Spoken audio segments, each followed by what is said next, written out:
all the networking in the world isn't going to do anything for you unless you have some sort of method, process, system to be able to then sort and evaluate and then move forward on all of these potential connections.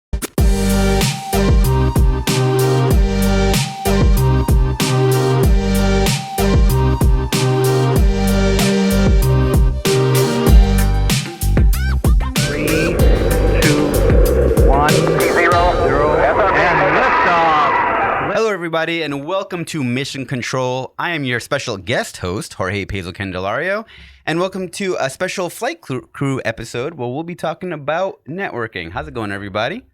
Going well. Great, going great. So we've on the main desk guest here, we've got Maggie. Hello, I'm Maggie. Thanks for having me. And on the soundboard, we've got Kevin. Good afternoon. Classic as always. And I am excited to talk about today's episode in that there's so much to go through with this, right? And it's something that I think in the modern era, there is some sort of this element that's getting left behind. The power of networking and just connecting with people and the difference that it makes in your small business.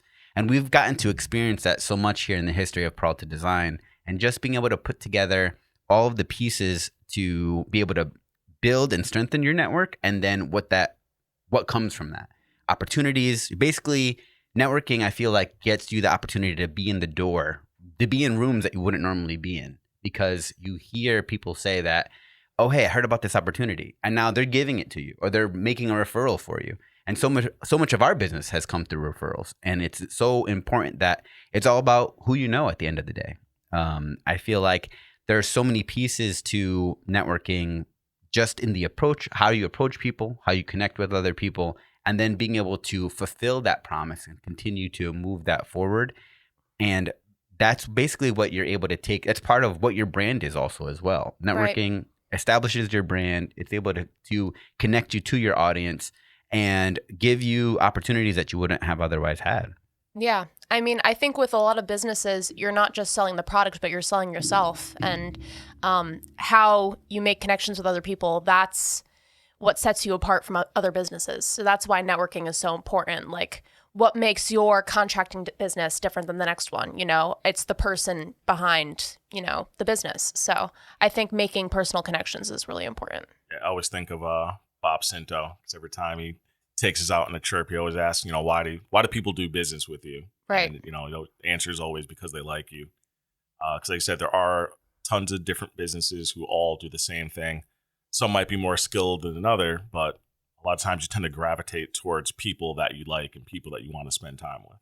Exactly. And when you like that person, you're more willing to go ahead and go back for repeat business, and then have other people in your circle experience that same business. And I think it doesn't matter what organization or industry you're in, whether you're in a nonprofit and you just want to be able to help the community out. That networking ability and having that ability is so important. And I think that's why you want to be able to focus on that. It's a soft skill that isn't something that you necessarily go and get your degree in per se, but it's so essential.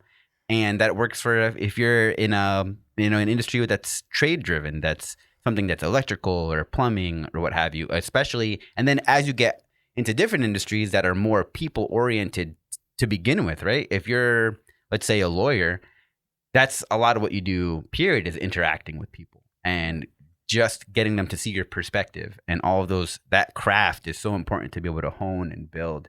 And I wish there was more opportunities to be able to introduce people to this and allow them to hone it. And I think that people need to be aware that there are different organizations around you, like your local chamber of commerce, that give you the opportunity to meet new people constantly. They're constantly going to be throwing events and giving you the opportunity to say, hey, how can I build and practice this skill? Because it doesn't just happen overnight either. You can't assume that you're going to walk into a room and, hey, you're going to turn on the charm. And I think some people really struggle with that, right? It's the last thing a lot of people want to do, is turn the charm on, meet people, shake hands. It can be uncomfortable. Right, exactly. And I think when we get into this upcoming generation that maybe struggles with that more because they've been so used to a digital world, think about a whole a whole generation of kids that almost, a big chunk of their high school career was all virtual over Zoom. Yep, after COVID. Exactly. So they were missing out on the human interaction. Mhm. So Networking via Zoom is not the same as in person. No. it just It's easier, a lot easier.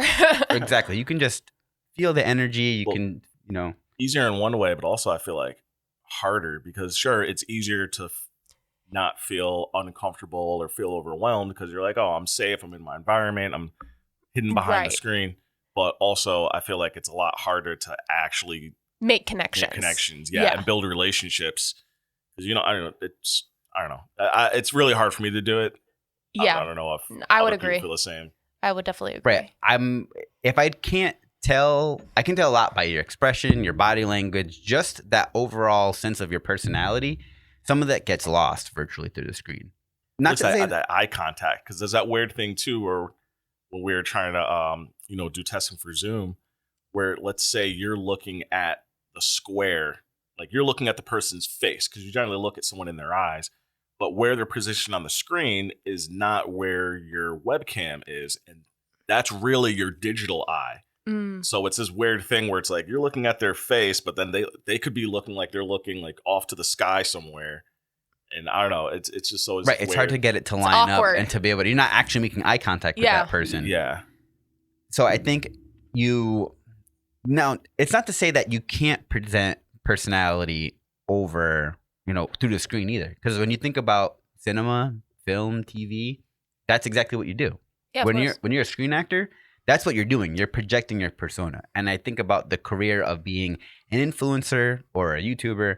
A lot of these people rely on that. A streamer, you are projecting your personality through the screen, right? But it's different, whereas you're only projecting it out rather than it being a dialogue back and forth. So I think it is important where you can use that to kind of boost your network, to get people to get an idea of who you are. But it's important to actually get out there as well. I think one can support the other, but you can't just do the one. I think that's really important too. I think that there's you leave a lot on the table when you don't take advantage of those opportunities, and you would be surprised at who would be willing to even talk to you, period. I think some people get caught up in, oh, that person isn't going to want to talk to me, or I'm going to be bothering them. But if you're going to an event where that's the whole purpose of it, people are looking. You're all in the same boat. Exactly. They probably feel the same way you do, and it's just like you have to put yourself out there in order to get the most out of the experience. Because it's so easy to go to those events and just kind of hang against the wall and eat the food, and not really reach out to people. But in order to get the full benefit of being there, you really have to go out of your comfort zone. I like that you mentioned your local chamber, because there is a great resource, and not only for events, but some of the committees and kind of councils that they put together could be a really great way to not only network and meet people, but potentially especially for a younger professional. Almost every chamber we know in the area has a young professionals networking group, and great way to not only meet people your age, go to events, learn how to network, but also maybe have a leadership role. Like you may be in a company where you don't have a leadership role or position. This is a way, like you're in a safe environment where you can kind of try to flex those muscles, and with nothing really on the line, and then build that confidence then within your job. If an opportunity or something comes up, you're like, oh, you know what? I've done this before. I feel comfortable doing it now.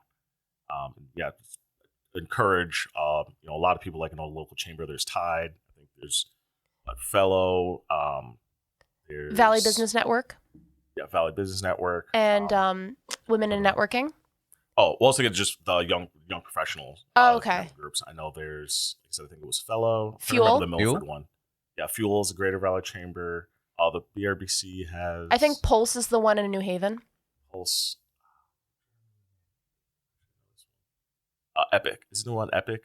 That sounds familiar, Epic, yeah. I think it's Milford. And then we're going for the BRBC. I know the BRBC has one. But yeah, it's great. Like, I'm in my early 20s, and being able to make connections with other people my age, like just recently graduated, entering the workforce, and being able to make those connections and help each other, it's a great resource. So I highly recommend anyone who hasn't joined a chamber to do that and join the special groups. And then even if you're, not part of the younger professional crowd, I'm part of the Valley Business Network, which is just another way to, attract business, make connections. And then Women in Networking is all female. So that's a really cool group. So you can find pretty much anything that suits what you're looking for. And that was Thrive. Thrive, the RBC, yeah. Bridgeport Regional Business Council. And like I said, a lot of them have different niches, like I said, Women in Networking. I'm the current chair of TIDE, which is like the Chamber's Technology Council. There's also an HR council. I think there's is it like a health council as well? Healthcare? Healthcare. Yeah.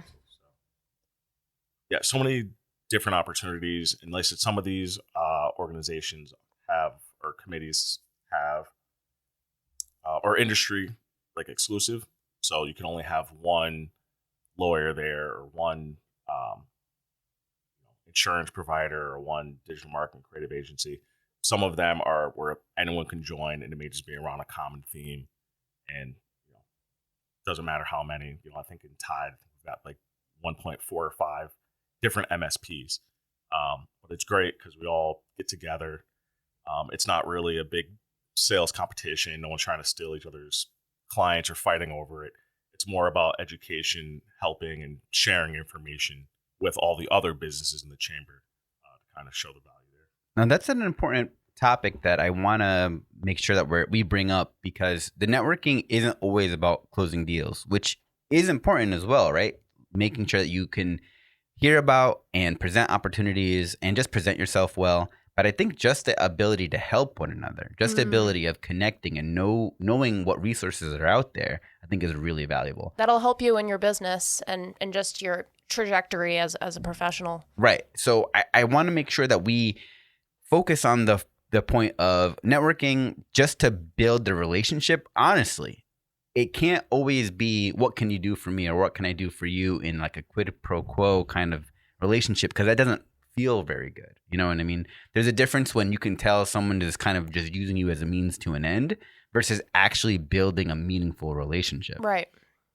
And networking also allows you to open the door to getting different mentorship, right? Like if you connect with somebody who's been doing what you do way longer, or maybe in a different, it's in your industry, but maybe a different niche, so you can get a new perspective. There's so many things, or maybe you can just share your struggles and how you can overcome them together. So that's something that's advancing you, and not necessarily it's about the dollars and cents right there in the moment, but there's tremendous value in just being able to go to somebody who may be more senior or just enough of a different perspective. And you can also just share, and hey, we're having this issue with X, Y, and Z. How are you guys handling that? That could be something, that the market or the industry is facing right now. And it helps to, a rising tide lifts all ships type of a situation. Do you guys have any individual stories of, something where you had networking positively impact you or the organization you were working for at the time? I guess for me, this hasn't become a closed deal with us yet, but there are a couple of fellows at my church that approached me during happy hour, and they said they were talking to my dad, and they heard that I worked at a marketing company and that we do websites, and he's like, oh, we need to update the church website. And so, yeah, that might turn into something, but just the fact that I've been going to this church my entire life, they've seen me grown up, as a kid, and now I'm a working professional, and they're asking if I could work on the church website. You find connections, you network in the most kind of unlikely of places. And, even if it's at church, even if it's at, the grocery store, someone you knew from 5-10 years ago, they see, oh, you're working at, a marketing company. I could use your services. Just friendships and relatives and unlikely connections. Just being in contact with people is so important. Not putting yourself in a shell.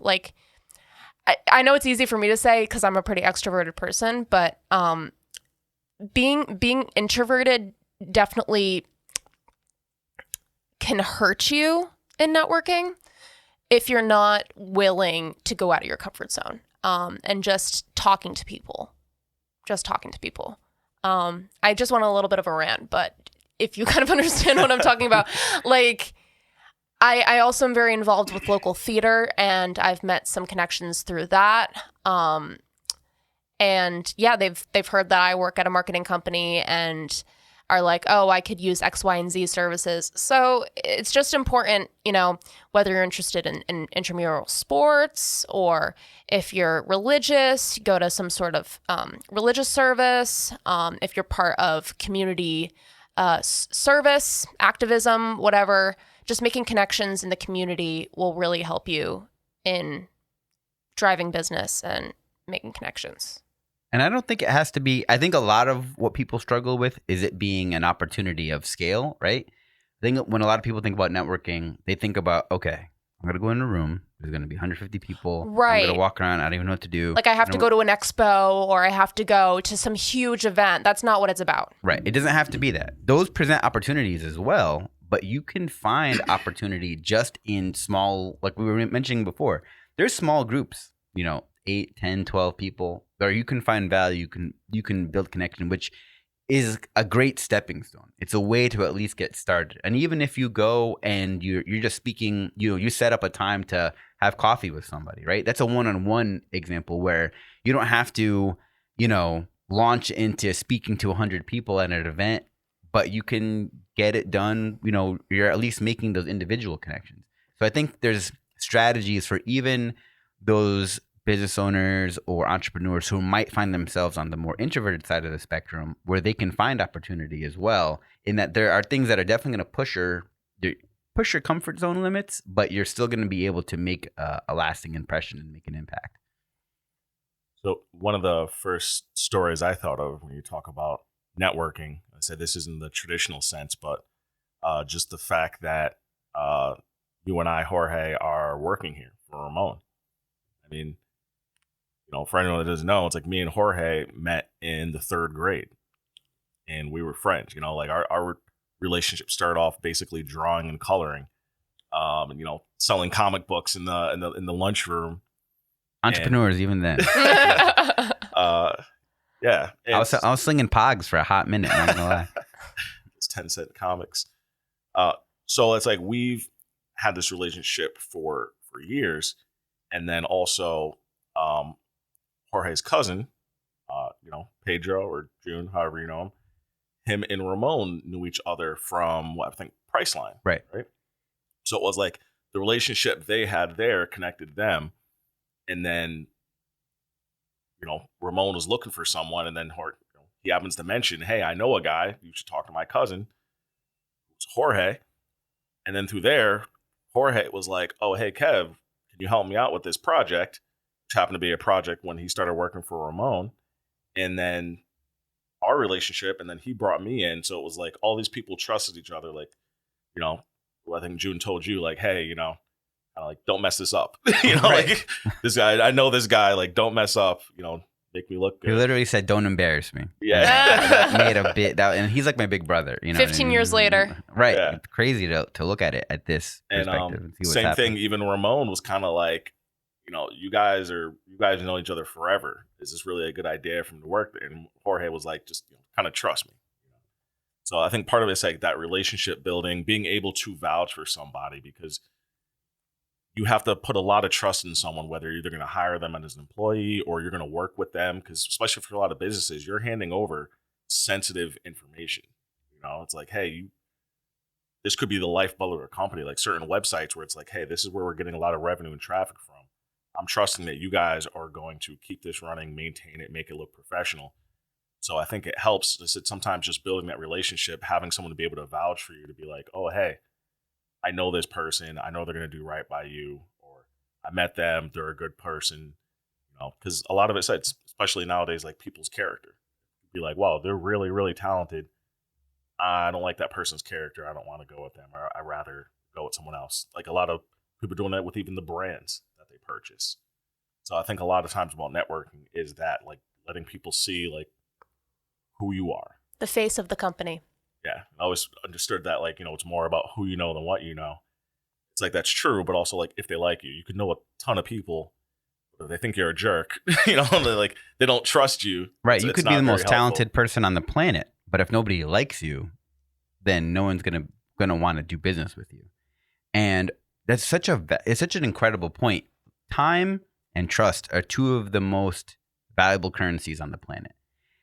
The connections that you make allow you to save that time, right? You're looking for a vendor to do a job, or you're looking for somebody to subcontract, or you're looking for a connection.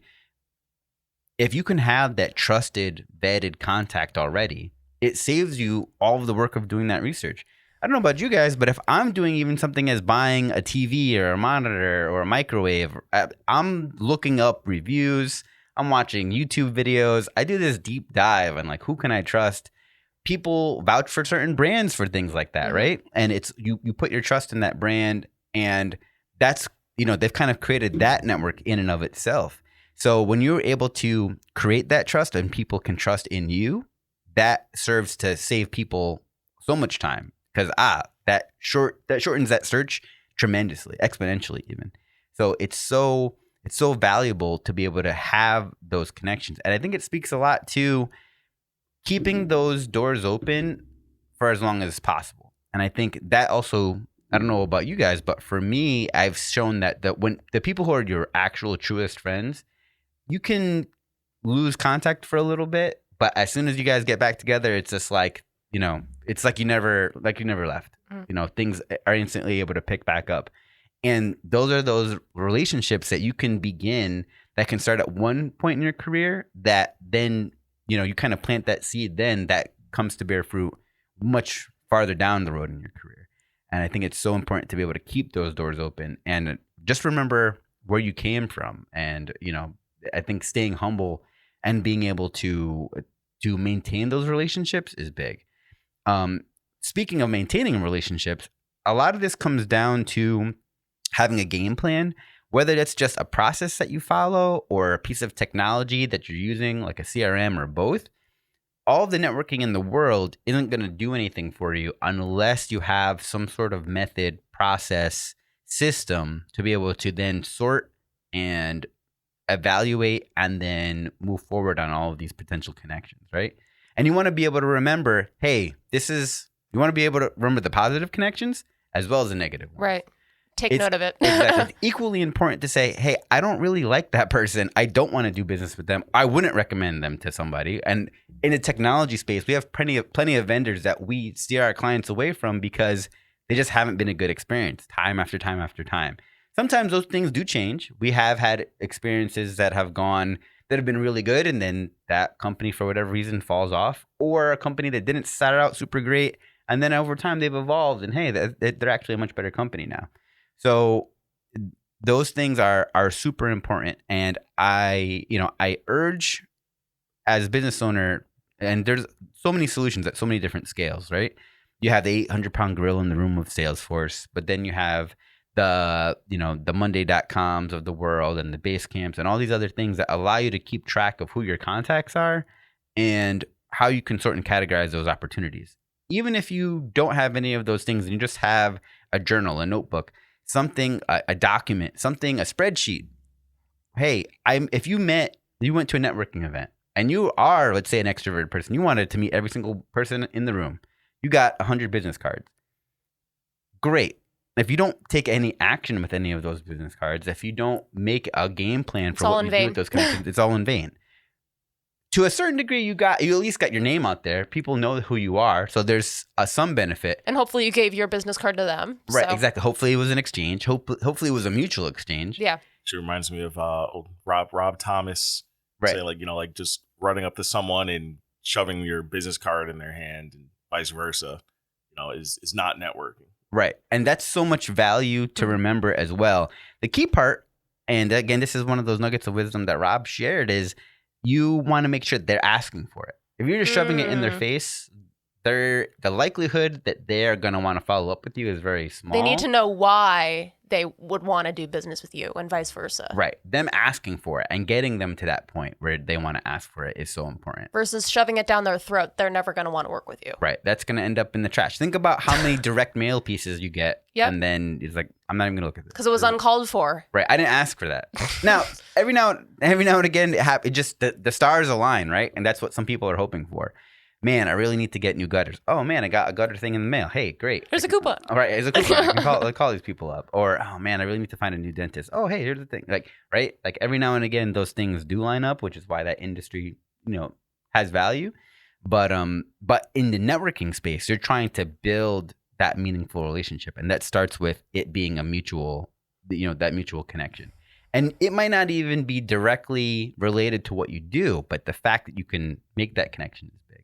So again, process of some sort. Hey, you've got all these potential contacts in, and how can I turn that into a potential lead? When can I set up meetings? When can I follow up with that person to be able to nurture that relationship? And then let's see how we can help each other out. And again, it might not be the dollars and cents thing. There are plenty of people in your network who are going to be advantageous to you and vice versa. You guys are going to support one another and provide value to one another. It may not be in directly getting you a contract or vice versa, but you still may be able to find value there. So I want to also talk about if you have any potential tips and tricks for folks out there who may be looking just for hints for, okay, this is a struggle for me. I'm not really sure how to get started, or I'm not really sure what I should or shouldn't do. Based on your experience, do you have anything that you find gives, hey, here's like a primer. Here's a couple things that we can recommend. I mean, I would say first and foremost, if you haven't joined a chamber of commerce, to do that, and just try to, get your feet wet, meeting a couple people, and then once you're comfortable, joining the groups, and trying to make more personal connections, but also just, pursuing what interests you outside of work. As I was saying, like I'm into community theater, I go to church, and I think making those connections in a more casual environment, where you're, pursuing something else, and then you can bring up in conversation, oh, this is what I do for work. And they might be like, oh, I need one of those services, or I have a friend who needs one of those. And it doesn't feel as forced as if you're in like a networking environment, or like you're at an event where it feels like everyone's kind of there to do business, which is great and it has its place. But if you're in a more casual environment, where they're coming to you more than you're trying to shove it down their throats. So I would recommend, just trying to make connections outside of work. But yeah, I would say first and foremost, joining a chamber of commerce, because from my own experience, that has been so, so important. And I've met a ton of close friends and peers through that. So that's what I would recommend. Kevin, do you have anything? For me, I would say, and I know this doesn't apply for everyone, because some people are like, I hate small talk, keep it to business, whatever. But if I'm out and I'm networking, I tend to do what I wish and want people to, how they want them to approach me. I would agree. I'm very much on board with the small talk thing, because that's when you're making connections, like you're remembering them for the person. And that's what, like, you went back to what Bob Sinto said, like, they do business with you because they like you. Exactly. Like, how are you going to get someone to like you if all you're talking about is, oh, this is what I do, this is what I do, this is what I do, versus like showing them your personality. Like, I want to know your favorite sports teams. Yeah. Where do you like to eat? What kind of music do you listen to? It needs a little bit of banter. Yeah. What are your hobbies? Like, that's what brings you joy in life. Because it may not be your job. And I think that's important too. Not forgetting just all the things about me, but asking them things about them. You know what I mean? That shows making them feel interest. special, making them feel unique. Like, it's a two-way street, and creating, a business partner, but also a friend. I feel like it's easier for me because in my mind, I'm just curious or nosy. Like, I just want to know, like, I want to know all this information. Like, I'll see someone, like, what's their story? Where, how did they get here? So that's one thing too, like being genuine, because I know people can usually sense that, right? Like, if you're forcing it, if you're miserable and you're just like, all right, I'm supposed to ask something about you, and whatever. Okay, could we just get this over? Right. Versus, I No one generally likes that enjoy it. energy. No. Even in existing meetings, right? Whether it's talking to an early prospect or a client who you've had for years, just having that little bit of interaction about, hey, what's going on in life, I think makes all the difference. Recently, even this week, I had a meeting with someone who we've met a ton of times. We've done work with them. And the first question was, how are you doing? And just getting that little touch base. It starts out on the right foot. Right. It changes the energy entirely. Because, yeah, you're going to get a lot of that. And again, I can't say that it's 100% for everybody. There are plenty of people who are like, man, I just want to get through this meeting. Just give me, this is my 13th meeting today. Just give me the information. Which is valid. No, it's is valid. Right. But when it comes to networking specifically, I think it's important to show interest in what the other person is saying and not just trying to be like, oh, let's get through it. So really getting immersed in the experience of like going to events or like being at community meetings, being at church, whatever, being in the moment and like making sure you're cherishing and nourishing those connections with other people. Because everyone wants to feel special, you know? You don't want to feel like you're just passing in the wind, like, oh, you seem like a business opportunity. I'm going to talk to you so I can get business out of you. Like, everyone wants to feel special and unique in who they are. We're social creatures just by our nature. Exactly. Human beings. And as you said, over the past couple of years, that's sort of been, more difficult with COVID and everything. But to our core, we want to make connections, like interpersonal connections.